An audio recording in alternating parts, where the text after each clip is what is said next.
The annual ASEAN meetings are viewed as an opportunity for the host country, this year Vietnam, to showcase its culture, progress, and position.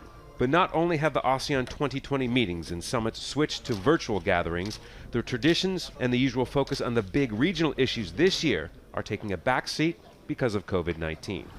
But even more than the pandemic itself, it's the dire economic downturn the region is preparing for.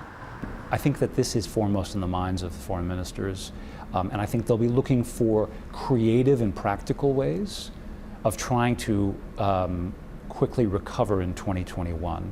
They may also be talking about opportunities for allowing tourism or travel bubbles or other things like this have been discussed primarily bilaterally between governments in the past. While the 10 countries of ASEAN look to work together to help restart their economies, superpowers China and the United States continue to ratchet up their rhetoric and posture in the region.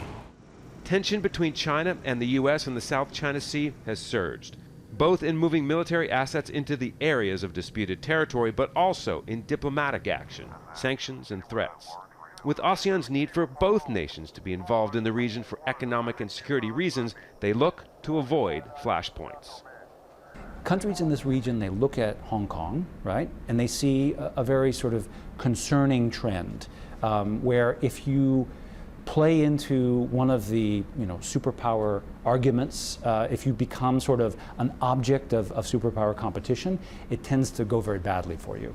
And I think countries in the region are watching that example very carefully.